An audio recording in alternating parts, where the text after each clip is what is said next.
we'll take the understanding of this topic, very important subject, which is about the thoughts and intents of the heart. We will take it in two sessions as we need to go slow on it so as to understand it properly.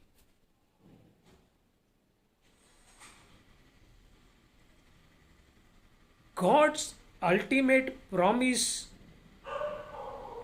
is to redeem mankind. And the intent of his heart is for man to have a transformed body. A body not subject to death. As in 1 Corinthians chapter 15 verse 26. For the human mind it is. How can it be? It is too much to comprehend, and so we must first seek understanding of it. We can start with faith. As the scripture says, faith cometh by hearing, and hearing by the word of God, as in Romans chapter 10 verse 17.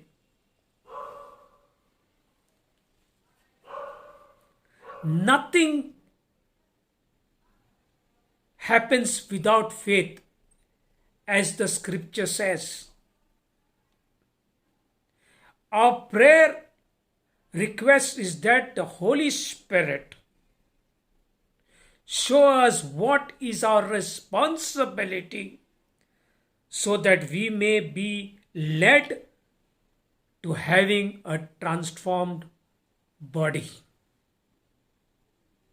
The most basic, practical, and foundational truth to begin our faith journey is, for as a man thinketh in his heart, so is he.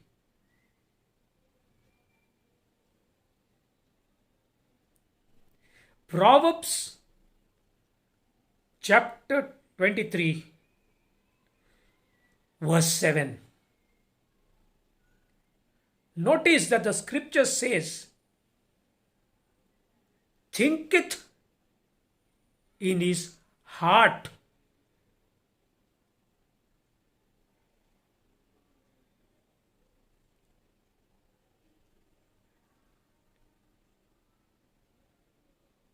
It does not say thinketh in his brains. The only way a normal person knows how to think is with his or her brain. Proverbs chapter 23 verse 7 is focused on the spiritual potential in a person or within a person.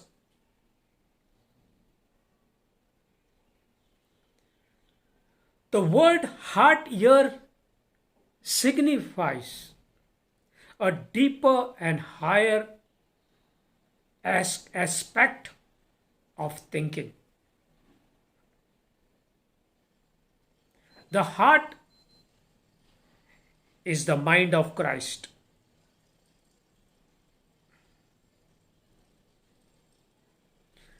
The natural man receiveth not the things of the Spirit of God, as mentioned in 1 Corinthians chapter 2 verse 14. The spiritual person has a brain and also the mind of Christ, which is called the heart. The heart is called, in a spiritual person, is called the mind of Christ. The mind of Christ.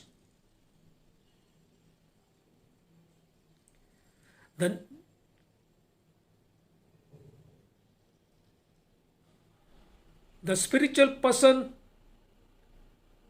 has also a brain and also the mind of Christ. I repeat it again. Which is called the heart. In Strong's Concordance, the word heart is derived from the Hebrew word lebab. Lebab.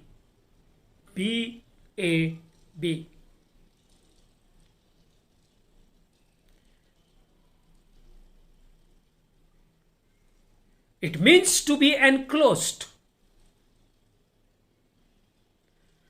or the most interior organ. Lebab is a compound word. Leb, L-E-B, and ab, A-B. The heart. Leb is the heart. Leb means the heart.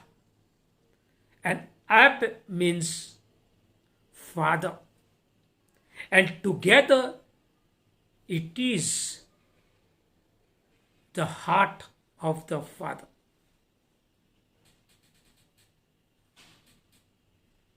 Analysis of Proverbs 23:7.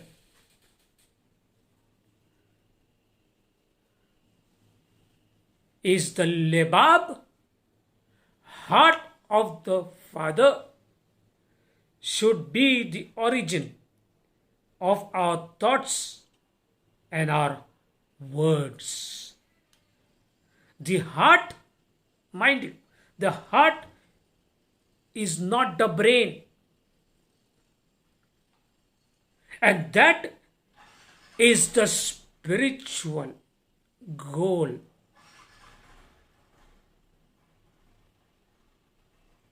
And that is the goal of a spiritual person.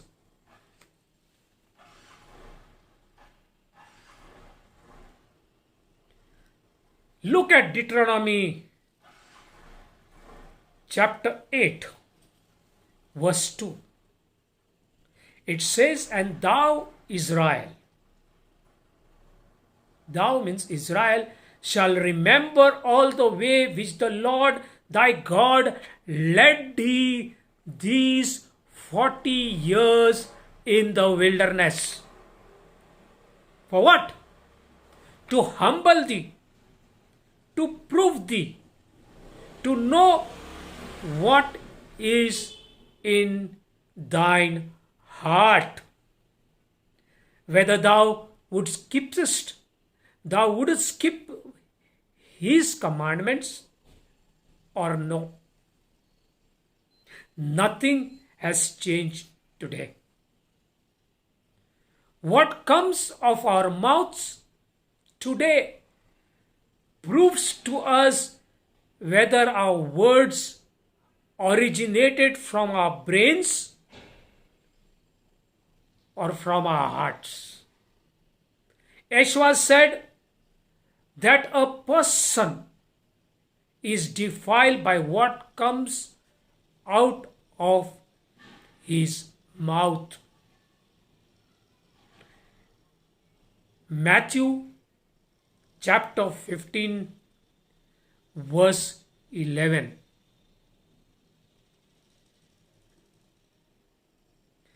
It is what comes of our mouths in a crisis that proves whether our words originated from our in our sensual brain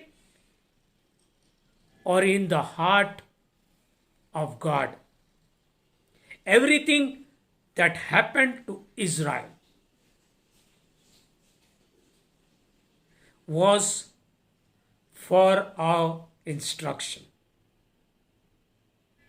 1 Corinthians chapter 10 verse 11.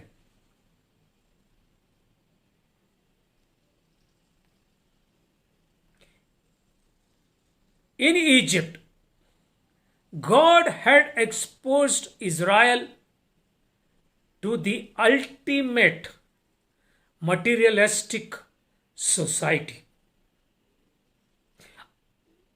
Under Joseph, they had lived in security and prosperity and helped to build the architectural wonders of the world.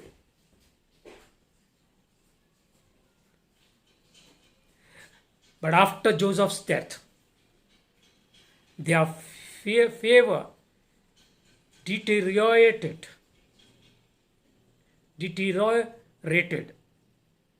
The Lord delivered them from the materialistic influence in order to introduce them to a higher, more creative and secure life.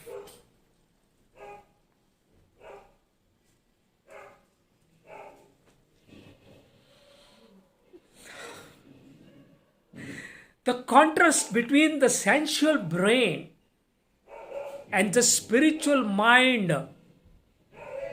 was an overwhelming challenge.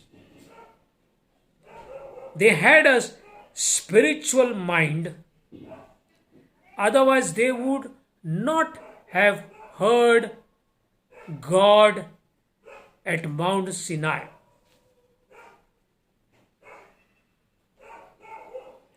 But the change was too drastic. It was frightening.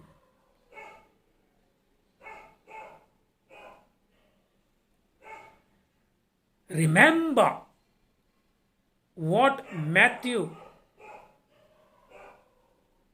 2:15 says.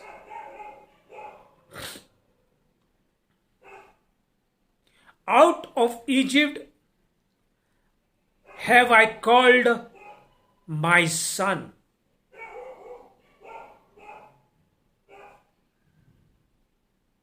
That's why every son of God must come out of the Egyptian materialistic mindset, out of the boundaries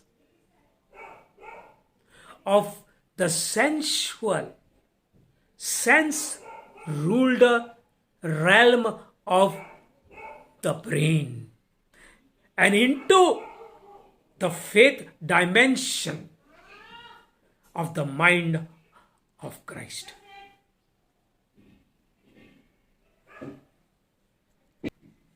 In the wilderness, Israel suddenly had nothing but God's word. The exciting fact is that His word is the creative power of the universe. He showed them that His word could open a highway through the through the sea, heal poisonous water, create bread, produce water from the rock, heal disease and illness, win wars, etc. But Israel's bondage to the memory of the physical senses was too great for them to overcome. The sense oriented brain is deceitful comfort zone.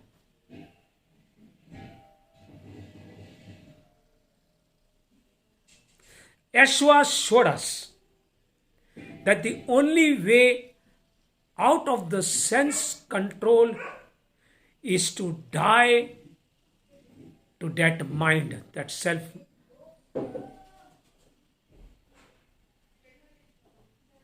To die to that mind. In our resurrection with Christ, the spiritual mind is made operational. The spiritual is a faith mechanism and must be developed and perfected.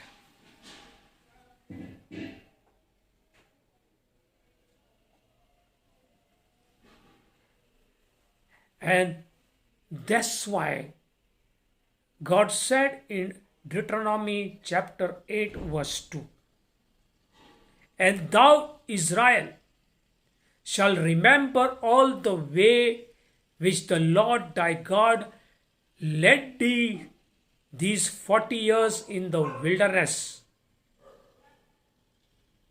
to humble thee and to prove thee, to know what was in thine heart, whether thou wouldst keep his commandment or no." This scripture in the account of the Israel's wilderness or Pentecostal experience is connected to Numbers chapter 14 verse 22. Because all those men which have seen my glory and my miracles which I did in Egypt and in the wilderness, and have tempted me now these 10 times, and have not hearkened to my voice. God also tempted Pharaoh 10 times.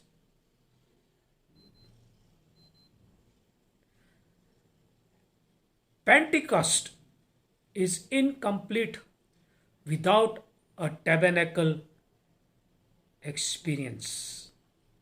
First, understanding and then experience. And that tabernacle is the mind of Christ experience exclusively. The account of Israel's tragic spiritual journey started in Exodus chapter 20 verse 19, when they chose to hear Moses speak to them and not to hear God speak to them. They chose to hear a man rather than God, because a man's voice is brain related.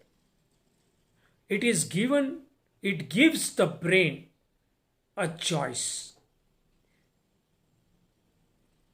Israel's intent of their brain was, what's in this for me?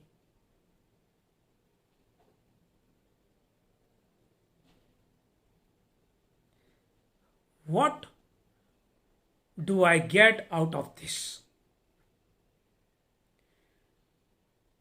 The Adamic brain or mind actually prefers and will invent ways for some man of authority to speak to them for God. It could be a theologian, a doctor with degrees, a so-called teacher, or a philosopher who gains your respect, etc. And that is not all bad, but it is second best. It always ends in death. There will come a time in our spiritual development when we recognize that God's own Spirit is our truth.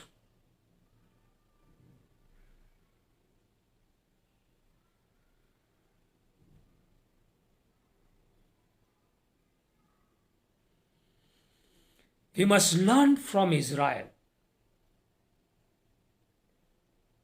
We must learn from Israel's mistakes at Pentecost, at Mount Sinai. We must learn to hear God's voice instead of choosing to hear a prophet or a priest. God's voice can come through a Son of Man. That is the written word. Dreams or visions, etc. But his voice is always uniquely personal. It helps us to know that the Bible tells us that God speaks in different ways, as in Hebrews chapter 1 verses 1 and 2.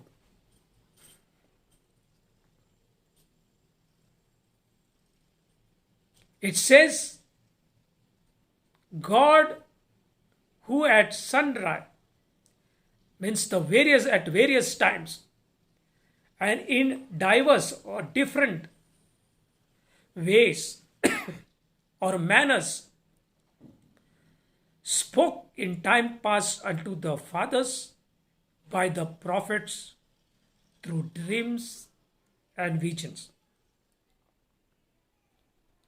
hath in the last days spoken unto us by his Son.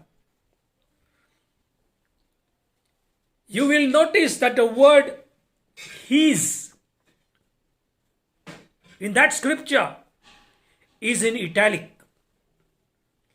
which means it is the addition by the translators and editors to the original manuscript. So the original scripture reads,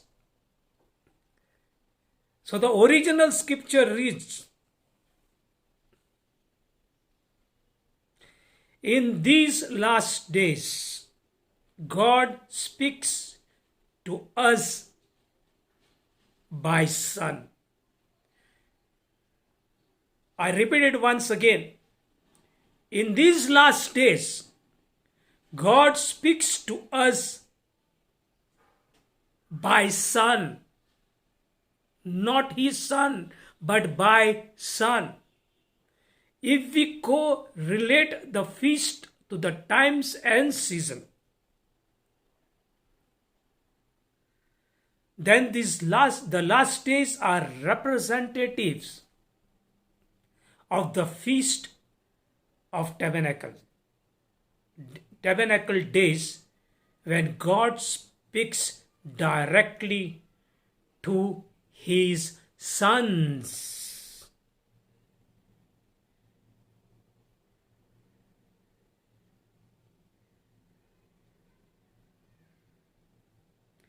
inspirationally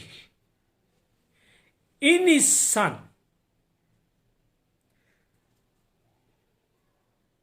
in the life that is in the life of His Son.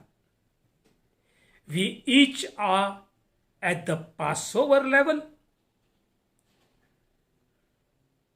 or Pentecostal level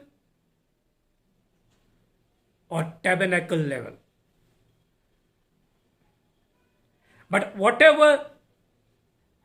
at whatever level your development, we are son. And we are each being perfected as His tabernacle dwelling place.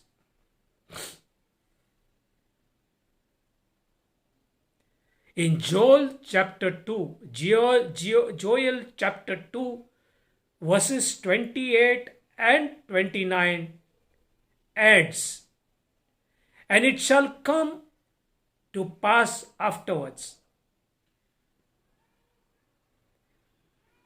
that I will pour out my spirit upon all flesh,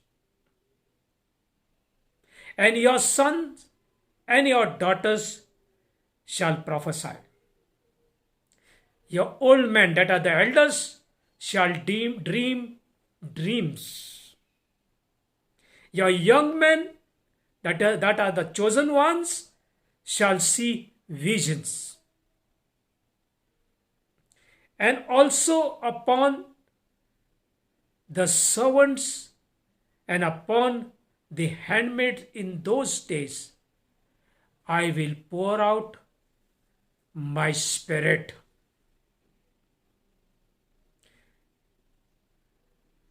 There are varieties of times and a diversity of ways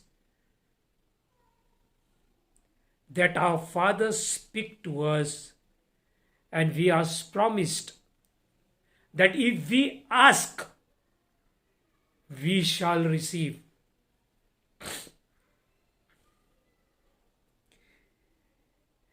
Ask Him to speak to you. He will speak to you, and you will know assuredly that it is He who speaks.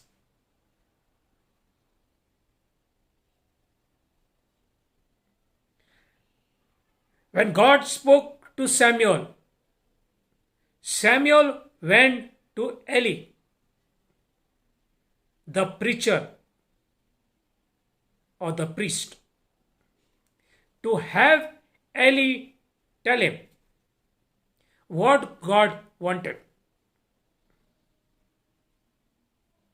The scripture says that Samuel did not yet know God's voice. Have you ever gone to your preacher to check on something the Lord said to you? Then stop. Learn to trust the word of God. We shall stop here because in the next session we will continue and get a deeper understanding of this subject. Let's pray. Abba Father, we thank you for this day. We thank you that it is by your grace that you have opened our hearts, our minds, and our souls to understand your word. I ask you, Father, in the name of Yeshua HaMashiach, to seal the seed with the blood of Yeshua so that the enemy will not rob, steal it from the grounds of our heart, and that it is go deep down within us.